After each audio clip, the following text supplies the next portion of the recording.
জাহিদ খান এই ধরনের সংঘাতময় পরিস্থিতি সৃষ্টি করার জন্য চেষ্টা করেছে, কিন্তু সফল হয় নাই। অবশ্যই জড়িত। যে খারাপ লোক সে ওই আমাদের যে শয়তান আছে না, শয়তান এসে তার ইঙ্গিত দেয়, গুতা মারে, কেন তুই ভালো হয়ে গেছে, আর একটু খারাপ হ। ইবলিশের ভূমিকা পালন করেছে। সে ইবলিশ শয়তানের কোনো শান্তি নাই। ইবলিশ শয়তানের বিচার হবে, রোজ কিয়ামতের ময়দানে সেও মারা যাবে।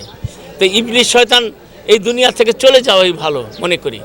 এখন ইবলিশ শয়তান আর চলচ্চিত্রে জাগ্রত হবে না আশা করি। উদ্দেশ্য হলো নিপুণ আক্তারকে হেয় করার জন্য সেই ধরনের বিভিন্ন কাজ করেছে। কখনো হেয় করে কোনদিন ভালো হবে না। সে তার জায়গায় আছে। সে তো নিপুণ আক্তারই তো তার সদস্যপদ খাইয়া ফেলেছে, সে বুঝে নাই। আর সে কী কাজ করছে এখন বুঝবে, ফসলাবে। বুঝলে সে তার পরিবেশ কিভাবে সৃষ্টি হবে সে জাহিদ খানই বুঝবে। এই নির্বাচন থেকে তাকে শিক্ষা নেওয়া উচিত যে নির্বাচন কাকে বলে, কিভাবে নির্বাচন করতে হয়। এবার এসে দেখে যাও আমাদের চলচ্চিত্রের শিল্পীরা কত উদারময়, তারা নির্বাচনে ভোট দিচ্ছে শান্তিমতোভাবে। ঠিক আছে, ভালো থাকবেন। অনেক, যেটা তুলনা ছাড়া।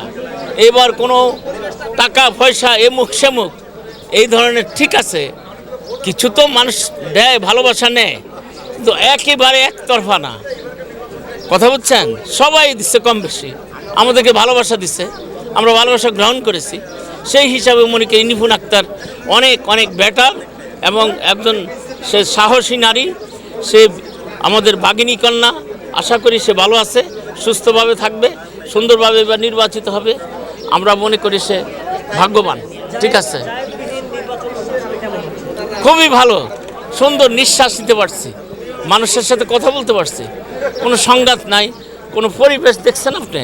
এই যে প্রশাসন, এই যে সে তো একবার প্রশাসন দিয়ে গেট লক করে ফেলেছে, প্রজেক্টে আসতে দেয় নাই, ডাইরেক্টরদের আসতে দেয় নাই, নায়ক নায়িকা আসতে দেয় নাই, অনেক প্রতিবন্ধতার সৃষ্টি করেছে।